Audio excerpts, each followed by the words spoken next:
Stathopoulos and Josh Phegan come together in an incredible podcast, Grow, Scale, Master. An energetic approach to drive progress, master skills, build strengths and put the strategy back into rapid business and personal success. Backed by real-world experience in rapid scaling to playing the long-term game of business, it's the story of all the lessons learned on the journey to mastery. Be inspired, renew your energy and chase the future with Grow, Scale, Master. Con, let's talk about the workplaces of the future. This is a really interesting conversation because I am a massive proponent of working from the office. I am exactly the same. Yet I have an entire business where everyone works from home. But let's go and talk a bit about that because the whole conversation is literally about working from the office. I actually don't work out of my house. Very rare that I do. Yes. I'm in a position that I'm in your office or other agents' offices that I work with around internationally. And the most important thing is that literally I love a great office and you can tell a lot about the environment. It's just a vibe. Yeah. And the receptionist can tell me everything about the culture of the organisation. Yep. They tell me who comes in, how do they talk, how do they act, how do they turn up, what sort of energy do they have. And we were over and doing work in London and there's a business called Location. There's a lady by the name of Vicky Bribus and I remember that turning up into her office and she stands at the front door every morning and she high fives all of her staff on the way in. That's awesome. And if you don't have a good high five, you're going home. Oh, really? And it's so amazing to watch because people come, there's all these enthusiastic high fives and the energy. And this is literally that you have the ability to absolutely create a phenomenal environment. And what you've got to start thinking about now is that workplaces are a really good space because this is about focus, work and energy. And there's nothing like the buzz of that New York Stock Exchange feel of walking to an organization where there's a bell ringing and people are already on the phones and the music's already playing and the energy's already got a vibe and things are just happening. Totally agree. Couldn't agree more with you. I mean, we first experienced that when I was running Edgecliff and we had 55 agents there. We're doing about $2.5–3 billion in sales and that sales floor was electric. You know, the phones are ringing, people are on calls, deals are getting done. We've replicated that back in our own businesses, but I think COVID's probably disrupted that. So, you know, people have now got that choice of being able to do a little bit from home or a little bit on the road or a cafe as opposed to coming back in the office. And I think the power of actually being particularly in a sales business on the floor, and we're actually moving our Parramatta office to one floor, so sales and PM are all in one floor, and it's not PM pods and sales pods, it's actually intertwined, and it's done that on purpose to be able to make sure that the team is unified. But the beauty about being on the floor and having that energy in the office is that you can hear conversations in real time, which means as a leader, you can actually coach in real time because you can't hear them when they're at home or in their car. And you know what, like we have seen some pretty incredible designs of offices of late. Oh, yeah. And like these agile workspaces are really good where there's actually like informal meeting spaces, the ability to go and have some great creativity and some good conversations. Yeah. Even the power of a whiteboard. And I know that sounds funny in a digital world, but just to be able to write up some ideas and conceptualize things. Yeah. Really important part. Yeah. And to me, the thing that actually makes up a great workplace, though, is the meeting rhythms and whether or not those meetings are formal or informal. Yep. So if you go to a great cafe or restaurant at 5 p.m. just before they open at 6, they will have like a full briefing. Yes. We've got a sale on the steak fridge. It's got the espresso martinis for $23 and the Hawkeys are going out at $3.50 a can. Yeah. And by the way, we've also got Emily and Con coming in for their first wedding anniversary. Like that, people know that. And why isn't that any different? Like inside of a business, you've got to do exactly the same thing. Yes. So the head of PM, the head of operations, the head of sales, like everyone needs to be doing that each day so we actually are aware of what's actually happening. Now that goes down to the micro level in a small micro team of just me and my assistant. Okay, great. So, you know, what's on today? What's been listed? What's been sold? What are we going out to in the calendar?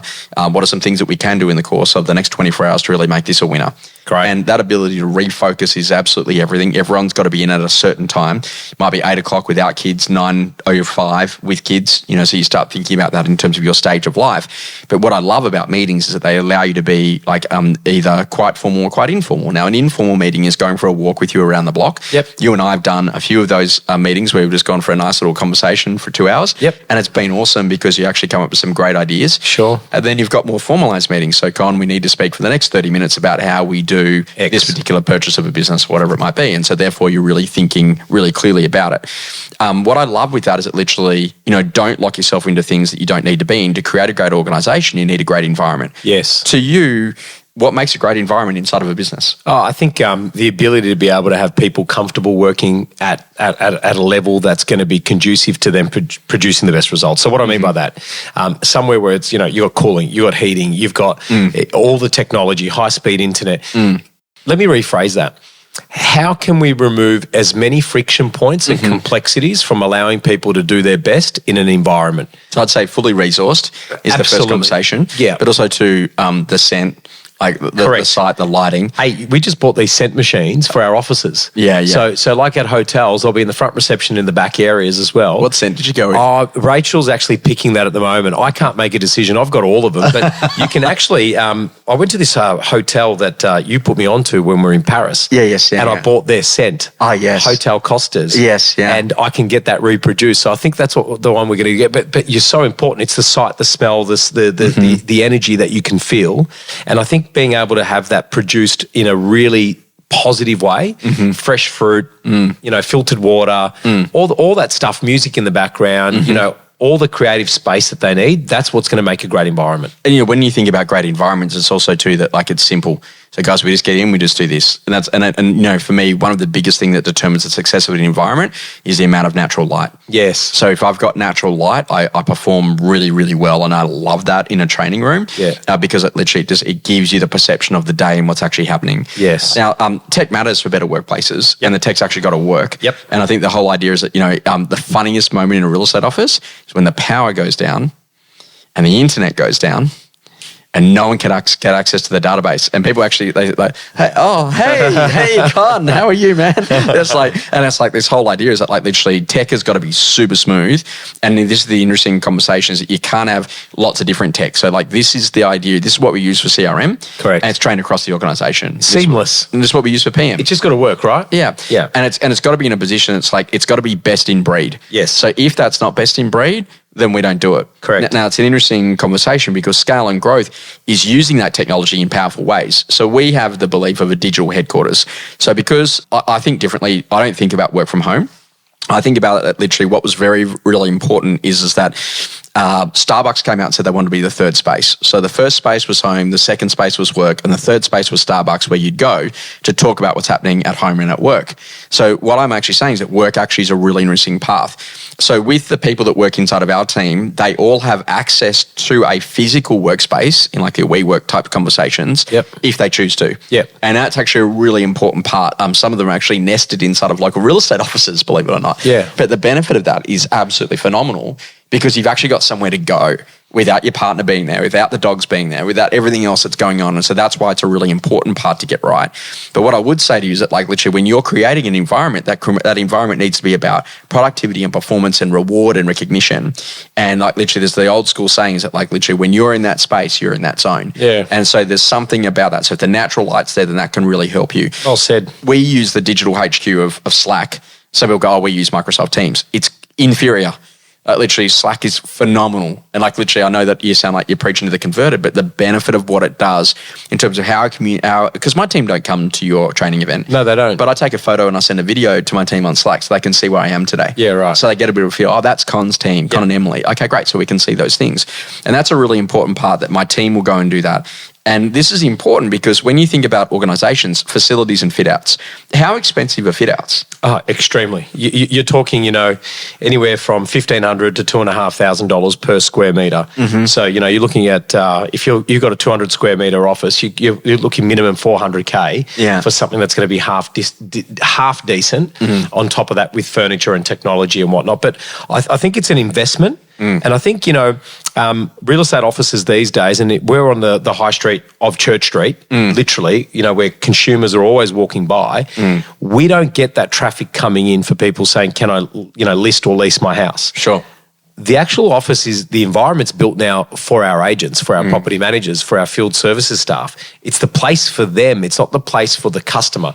They're actually our customer, right? So for us, it's extremely important. And I've seen some phenomenal fit outs. I've been to the CBA headquarters down at is it Darling Square? Yeah, and that was incredible to be able to see the investment they've made.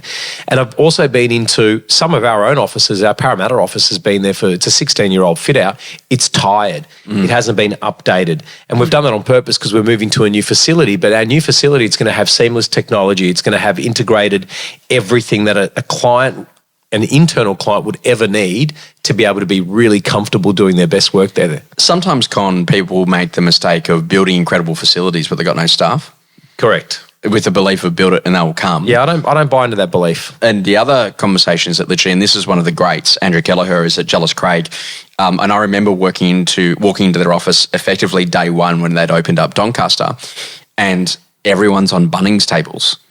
Yeah, right. And I was like, mate, where's the furniture, bro? And he says to me, he goes, when we're number one, we'll have the right to have number one's facilities. Yeah, right. He goes, right now we're not. So we're going to work hard until we get there. Yeah, there you go. But the startup culture was phenomenal in that business. So it's hustle, grind, all hustle, grind, and capability, and they're one of the most successful businesses inside of all of the Jealous Craig network, but most importantly inside of their marketplace. Yeah, and now they have a beautiful set of facilities in their offices. Yeah, I think you got to earn it, right? Like I look at our Parramatta office, we're the number one office in the McGrath network, and I think we're I don't know, in the top 10 in Australia. You would never guess that office produces what it does. Mm-hmm. So that theory of build it and they will come. I mean, you don't need to have the best facilities to be able to have the best business. You need to be able to have the best business first. Sure. Right? And then you're right. I love that. Hunger. And this is the interesting thing is that, Jim Collins wrote about it in Beyond Entrepreneurship 2.0. And he said, mate, you know what? The day that you move to your new office, you'll have the worst month in your business. Oh, really? Because everyone's got the perception that we've arrived. Yes. And that we no longer have to work. Yeah, great. And so this is I'm going to use that when we open up our new office, is that we haven't arrived. So let's prove it. Yeah. Because literally now we've actually it's got to meet, in terms of reality of what we're in and what we do. Yeah. And this is a really important conversation because hungry and humble is a really important part in business. Build it and there becomes a nice concept, but you've got to make sure that you're great in business first. Yeah, totally agree. Experiences that rapidly shaped you. Con, there's that saying that the greats are always on, they need to learn how to turn it off. And I just think that literally, a mind once expanded can rarely go back. And, that was that whole conversation that, I'd spoken to someone in the very early days and I was like, I just don't know whether or not I can, stay here. And I was in a regional town at the time. And that person turned to me and said, hey, it's got nothing to do with that. It's just that literally your brain goes faster than the environment that you're in. Right. So you need an environment that's going to be able to keep up with the pace of your brain. And I was like, oh, wow. And this is a really important conversation that literally you've got to start to make some decisions about, okay, great, I need environments that actually are going to support the type of person that I want to be. And I've got to make sure that my home environment, my car environment, my physical environment at an office, the locations that I go to do work in are actually supporting the type of individual that I want to become. Right, that's awesome. We're talking about office fit outs and facilities. I had the great pleasure of being in Auckland a couple of weeks ago and visiting our good friends Adam and Tom. And I'm probably going to butcher this, but I think it's Manariwa and Manukau. I'll let you go with that. Yeah, okay. Anyway, South Auckland. South Auckland, Ray White, phenomenal guys, great business. But one of their offices is an old bank and it's got the old safes in the bank and they've left them in there and they've got, a conference room and a podcast room. But upstairs they've got a gym, a fully fledged gym and a sauna. And I said to Tom, I was like, that's phenomenal. What's it like? And he goes, from both of our offices, at 5:30, 6 o'clock in the morning, it's full. It's like an F45 type setup. It's phenomenal. Then we went to their head office and it's probably the best training and in-room auction room I've seen in any business. High tech, high speed, very, very modern. And these guys have made a massive investment and it's paid dividends for them because they've been able to attract people that want to be in that environment. I'll say this very simply. Just make sure that you've got a hardwired HDMI cable.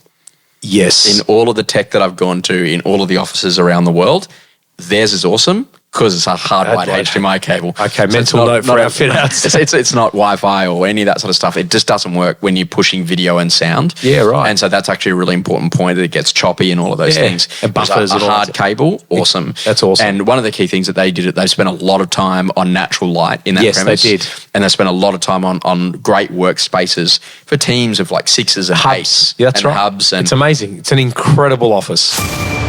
Something that's changing your view. Con, with the release of iOS 18, the big driver has been the movement to a lot more voice notes. Yep. Now, this was huge for me in Dubai a few years back because they don't actually have voicemail as a service. Oh, really? They only have voice notes. Really? And so literally it's amazing to watch. But with iOS 18, it's really updated that because now when I send you a voice note, it then also does the full transcription. Yes. So if you're in a position that you can't listen to it. Yeah. I did it the other day. I was in a meeting, but I could read the note. You could read the note, and it's pretty good, most of the words. Yeah. But this is that whole thing. So now I'm like, okay, great. I got a spare time.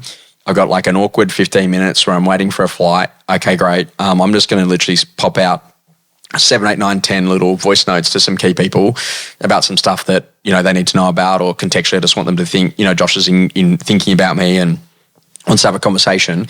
And it's been a real game changer. And I hear a lot of people go, I don't like them. Hey, you got to get with it, because this is unbelievable to be able to give emotional context on where things are at. Yeah, I use them a lot. And I've used them since they were available, but I used one the other day with someone that I'm actually trying to get to do some work with, a developer. And I wasn't getting really anywhere. And I did leave a voice note. I got a call back and he goes, Matt, that was awesome, because I was thinking about our conversation, and I had thought we were going to do X, Y, or Z. So that clarity was really good, and I'm on the hop. Mm-hmm. So I think that's an incredible piece of technology. And what you've got to think about is that technology is there to empower you to do great work.